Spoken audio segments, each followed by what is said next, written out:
who better than me? Greetings and salutations, ladies and gentlemen, and welcome back to another episode of The Hardcore Casual with your boy, Bass the Kid. As always, please like and subscribe and share the video with a friend, a colleague, a family member, an associate, an enemy, either or, I don't mind. Click the notification so that you get updated when all of these videos drop, as they're not always on the strict timeline.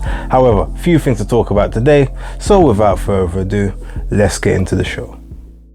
Seems like Mr. Gervonta Tank Davis has been in the news again today for the wrong reasons, which, let's be honest, not a surprise. However, this one at least is boxing related. So he was on a podcast, I think it was the Gilly the Kid podcast. I haven't seen the whole thing, however I have seen the little snippet where basically they asked him, look, like, we think Tank beats these guys, like, why is these fights not happening, like, when are we gonna see these fights? And Tank was like, well, truthfully, I don't know. So they was like, well, yo, I mean, how many times you go into the office and you, like, you know, you demand to fight one of these guys? He's like, truthfully, I've never asked. So, you've never asked to fight like the top guys at 130 or 135 or 140. Is that because you are just having your career mapped out for you and you don't care who you fight, you just fight who they put in front of you? Or is that because secretly you don't really want the work of the quote unquote best in your divisions? Now, quite frankly, I've said for time, and anyone who knows me can verify, they can come in the comments and state, I've said for time that Tank is a fraud, that Tank is not as good as people make him out to be. I'm not saying he's not talented, but he's definitely overrated in my opinion. And now we've got evidence from the horse's mouth that he has not pushed for any of the top guys or the considered top guys in any of the divisions that he's in. Further tells me that you're not a top guy, or at least in your head you don't think you're a top guy. Devin Haney is flying halfway around the world to Australia to go and fight Sunday morning just to get a Saturday night fight over here. Actually no, it will be Sunday afternoon. They're about 14 hours ahead of America and about 19 hours ahead of us. Like, they're literally, it'd be either or. I can't remember the exact time zones, but either way, over there right now, I'm pretty sure it's coming up to tomorrow evening. And that's what Haney is doing for legacy, to prove that he's the best. And you've got Tank talking about, I've never asked for a fight with anyone, not even Ryan Garcia, who most of us would assume is the weakest out of all of the 135 pounders, just based on the inactivity and the mental health and stuff. Maybe he's the easiest pick. I mean, is that what people are championing now? And what I want to hear is the people who rate Tank, I want to hear them clean this one. How are you going to clean this one up? Because you know there's always like a PBC protection league or Al Heyman protection league or something along those lines, because everyone's always against them. Okay, cool. How do you reconcile what he said? That's all I want to know. Can it be reconciled? Can you legitimately say that what he said proves that or shows him to still be like the best in the division? Or are you going to say, well, the best doesn't call people out? Or is that going to be the excuse? Well, he's the best, he doesn't have to call people out, they have to come to him. I mean, he doesn't put up the best numbers, so not the best in that regard. Doesn't get paid the most, not the best in that regard. Hasn't won any of the world titles at 135 or 140, so not the best in that regard. I mean, the 130 division is past him now, but he was not beating the Shakur Stevenson. I don't even think he's beating Oscar Valdez, quite frankly. So when we're looking at it, like, what is he the best at? If he's not the best, then he's got to put himself in a position to be the best. And the way you do that is by fighting the other people that are considered the best. If he ain't calling for a Kambosos fight, that's weak. He ain't calling for a Haney fight, that's weak. He ain't calling for a Garcia fight, that's weak. A Jojo Diaz, what are we gonna get after Rolly Romero? What, Isaac Cruz Part 2? Like, is that what people are gonna be satisfied with? I don't know. I mean, I can only speak for myself. All I'm saying is, I've said from time that Tank is overrated and he's not what people think he is. And now he's just proved me right. So for everyone who thought I was just hating on Tank before, what you got to say? That's all I want to know. Anyway, I don't want to linger on the point, so moving on to the next topic. So as stated in the previous video about the weekend's action, look, Errol Spence, he had a good performance against Dennis Ugas, who realistically didn't do much past the third round in terms of like trying to execute his own game plan, but he was still fairly effective up until the end of the sixth. We all saw what happened in the seventh, where the eye socket got broken. You know, and obviously people talk about why he didn't jump on Spencer, you know, when he got him hurt. I've already said, in my opinion, and I've seen the footage back to prove it, the referee half jumps in the way after he punches Errol Spence into the ropes, which to me makes him stop. And then once the referee jumps back out of the way, okay, he goes again trying to continue fighting. So as I said before, the referee was trash in that fight. However, I'm not really going to go over that. You can see the other video if that's what you're interested in. My thing is, he's now done what, you know, I've said that he's not looking for, which is called out Crawford. He's never directly called him out before, and any time it was always, you know, I don't know where he's coming to my fights, like I don't go to his fights, or I want to go to the ranch and feed my horses and play with my chickens. It was all of that, but now all of a sudden he's calling him out. So okay, cool, like we can rock with that. Now we want to talk about how that fight goes, and should Terence take a fight before that, or should he just go straight into that fight? I mean, the last time he fought was at the start of November, so if we look at that, it's about 6 months. Errol's just fought now. He's probably going to need at least 3, 4, 5 months to recover, or maybe like a month, and then even if you get the fight signed, you're going to have like 2-3 months of promo possibly. So that fight wouldn't really realistically be ready for what, end of October to the end of November, maybe December time. Is it too much to ask that fight could maybe happen like in September, the end of September? You know, is there going to be any ring rust in Crawford? Who knows? I mean, I don't think so. He's only been fighting sort of once a year the last couple of years anyway, and he stays in shape, stays in the gym, so I reckon he get it on the fly. But I mean, look, anyone who knows me knows my take on this fight.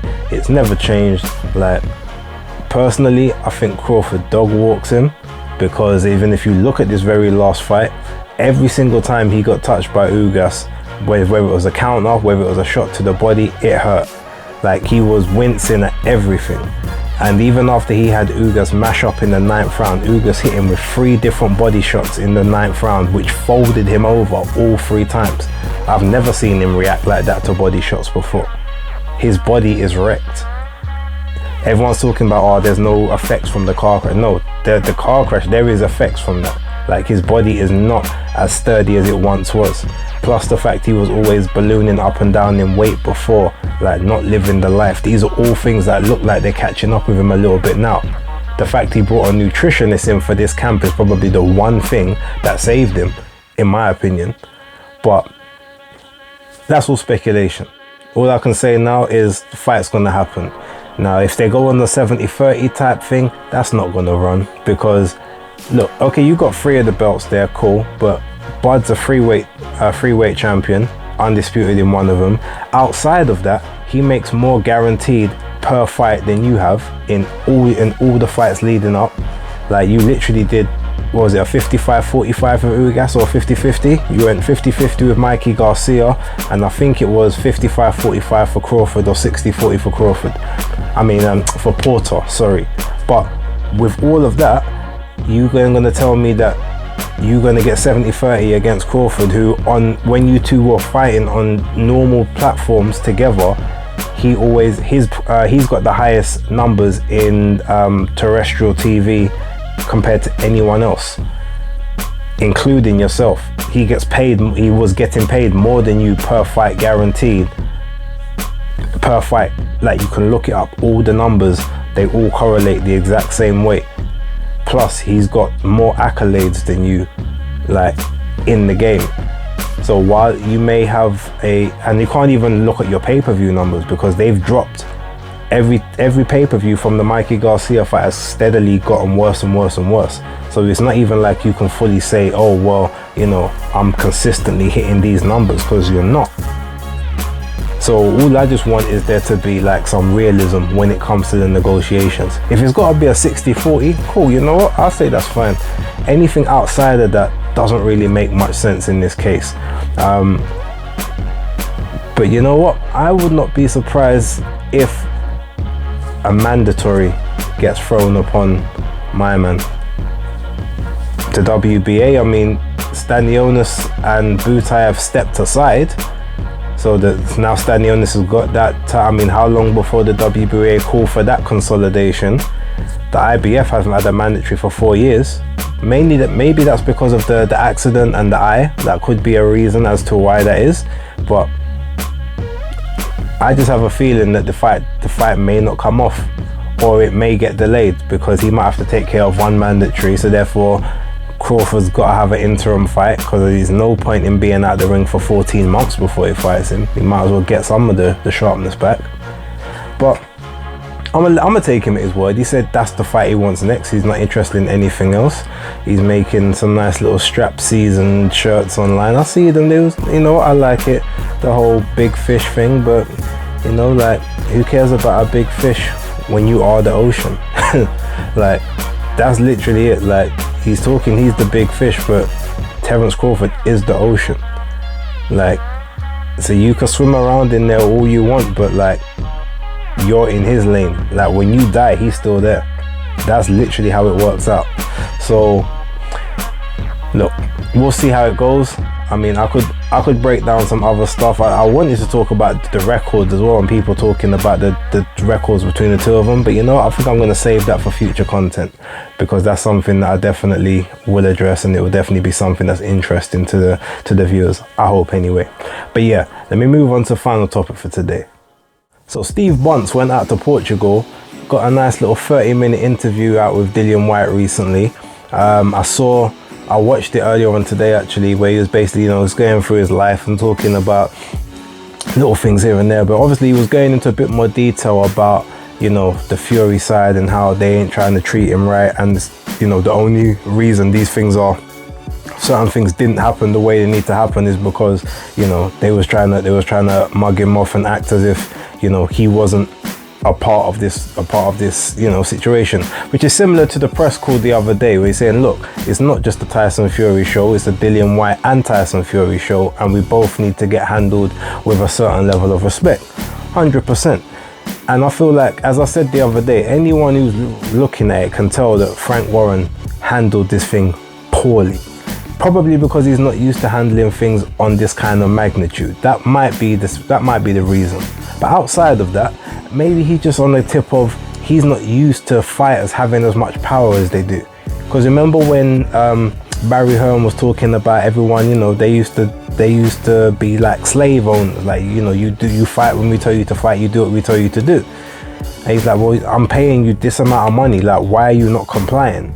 Not realizing that these days, like, things don't work the same. So I feel like sometimes maybe it's that old school promoter mentality where they ain't got out of their own head to realize that it's a new generation. You can't get away with the same shit you was getting away with before. I don't know, maybe. But the interview itself was telling us, he was talking about his background. Now look, I'm a person, I know enough about his background to know that what he's saying is legit, and he's trying his hardest not to really bring certain things up, which is cool. And I feel like that's the kind of thing that might end up endearing him to, because he's being honest. Like, look, I'm not supposed to be where I'm at. Like, I was never supposed to get this far. Realistically, I was supposed to be dead or in jail at this point for killing somebody or being killed. You know, like, these are all things that I've heard about these situations. So like, I can verify some of this stuff definitely was happening. Like, and outside of all of that, it's not even just a case of me like wanting Dillian Whyte to win, because I like to take my own bias out of these conversations, like when I have them. Most of you, you'll hear me on the takes I give, I've backed against people that I like in a certain situation, just because I'm being fair and impartial. For those who know, I won't mention the whole thing, but there's the big Craig Richards situation. Like, if you know, you know. But that tells you that I literally have no bias and no and outside of even like being a friend of someone, like I won't lie on what I feel like I've seen. So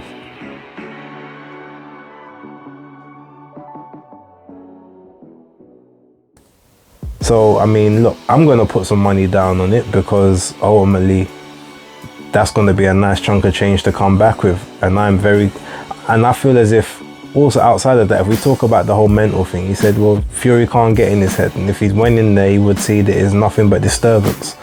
Like, I don't really think that the mind games is going to work with him. Like, he's been through too much. Like, all of that stuff is not going to bother him, and I think Fury knows that, which is why Fury has not been talking that whole dossa, bum, knock you out 1 round, 2 round like he did with Wilder, because I think he just realizes this guy is not mentally weak enough to succumb to the kind of antics that you're going to provide. His whole demeanor's changed. And outside of that, before I even address that, like, if we look at even BT Sports social media recently and sort of their programming, everything for this last week has literally had Dillian Whyte in it. Apart from the advert, the no hype needed advert, I haven't seen Tyson Fury doing anything. So they was complaining all this stuff about Dillian not selling the fight, but I haven't seen Tyson do much either for the big 80% he's supposed to be getting, or technically the 75% at this moment in time, because 5% of his money is held up in escrow. The same with Dillian Whyte. And let me touch on that real quick. Maestro, because I know I was gonna come on the show earlier and address that. Look, essentially what we're talking about here, it's an 80-20 split of the entire pot, right? But the WBC held over 10% of the pot. 41 million, they held 4.1 million. Right, so that's they've taken 5% off of both Fury's purse, and they've taken 5% off of Whyte's purse, and they've held those together to make that 10%. So yes, at this precise moment, he's getting, you might say he's getting 20% of the next 90 or whatever, but essentially it's 5% off what was there originally. So he's not getting that 5% back unless he wins, which means that he's only getting 15% of the whole amount. Does that make sense? Yeah, he might be getting 18% of the total of the 90% that's left, but he's only getting 15% of the whole amount that was supposed to be given. And the only way he gets more than that is if he wins, in which case he'll get the other 5% from Fury to have a 75-25% split. I want to clear that up just so you're under no illusions that he's not making 20% in this fight. At this moment, he's only guaranteed 15%. We need to make that clear. But that's just a side note for me and obviously my boy Maestro. I wanted to put that out there. And when I come on the show with you and Joe Habib on Thursday, we can chop that up if we need to, because might need some getting over. But yeah, look, I'm gonna leave it there for now, and thanks for watching. As always, share it, leave your comments down below, let me know what you want to oppose me on, or what you agree with, or just anything you want me to clear up. I'll be happy to talk it all in the comments. But for now, thanks for watching. Hardcore Casual out.